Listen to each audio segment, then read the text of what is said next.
اعوذ باللہ من الشیطان الرجیم بسم اللہ الرحمن الرحیم۔ السلام علیکم ورحمۃ اللہ وبرکاتہ۔ آج میں آپ کے لیے لے کر آئی ہوں عبدالستار ایدھی کا وہ اہم ترین اور دلچسپ اور خوبصورت واقعہ جس کو سننے کے بعد آپ ان کی عظمت کے گن ضرور گائیں گے۔ عبدالستار ایدھی ہمارے ملک کا سرمایہ افتخار تھے اور ان پر جتنی بھی گفتگو کی جائے اور جتنے بھی واقعات بیان کیے جائیں وہ کم ہیں۔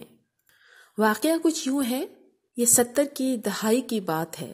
شام کے وقت کراچی کے سول ہاسپٹل سے ایک ایمبولینس سندھ کے شہر سانگھڑ کے لیے روانہ ہوئی۔ ایمبولینس میں ایک جوان لڑکی کی میت موجود تھی جو کچھ دیر قبل ہی ٹی بی جیسے موذی مرض کے ہاتھوں ہلاک ہو گئی تھی۔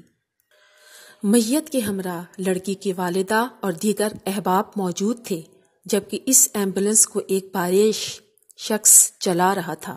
ایمبولینس میں سوگ کا ماحول تھا، جبکہ میت اور لواحقین کی دیکھ بھال کے لیے ایک نوجوان نرس بھی ایمبولینس میں موجود تھی۔ فوت ہونے والی لڑکی کی بوڑھی والدہ میت کے ہمراہ سراپائے غم بنی بیٹھی ہوئی تھی۔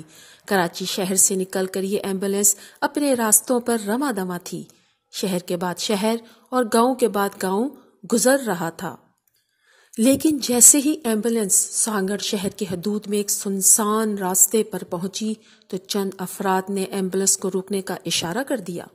ایمبولینس کو روکنے والی یہ دراز قد افراد گھوڑوں پر سوار تھے اور انہوں نے سفید پگڑیاں سروں پر باندھ رکھی تھیں۔ یہ ڈاکو تھے جن کا ارادہ اس ایمبولینس میں سوار لوگوں کو لوٹنے کا تھا۔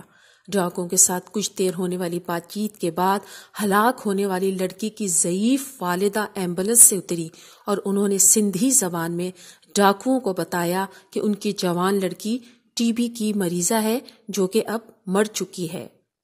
میری بیٹی کی میت اس گاڑی میں موجود ہے۔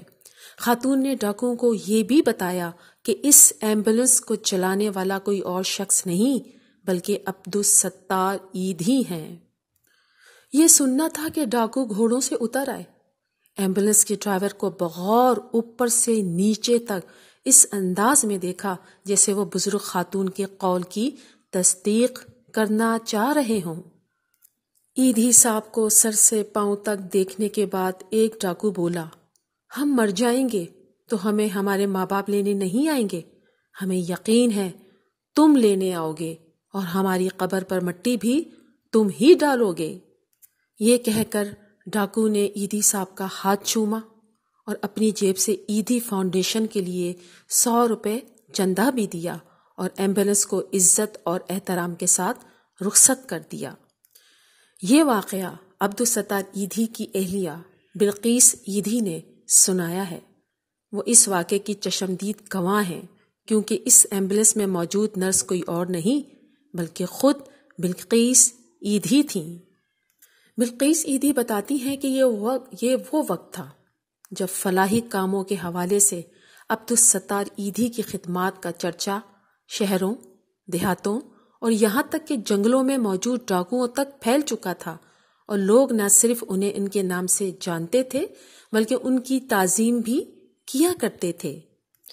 یہ عبدالستار ایدھی کی پاکستانی عوام کی بے لوث خدمت کی داستان ہے جس کا آغاز دوسرے عالمی جنگ میں استعمال ہونے والی ایک کھٹارا ایمبولینس سے ہوا تھا۔ بلقیس ایدھی کے مطابق پاکستان آنے کے بعد ابتدا میں ایدھی صاحب شادیوں میں برتن دھونے جاتے، دودھ اور اخبار فروخت کرتے اور اس سے جو بھی آمدنی ہوتی وہ چھوٹی موٹی فلاحی سرگرمیوں پر لگا دیا کرتے تھے۔ فلاحی کاموں سے ان کی وابستگی کو دیکھتے ہوئے جلد ہی انہیں تھوڑا بہت چندہ بھی ملنا شروع ہو گیا تھا۔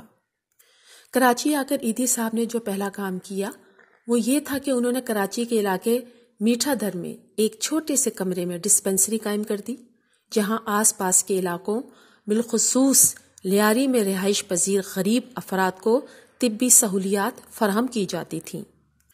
1956 میں ایدھی صاحب نے جو پہلی ایمبولینس خریدی تھی وہ دراصل ایک بہت پرانی ہل مین وین تھی جو دوسری عالمی جنگ میں استعمال ہوئی تھی۔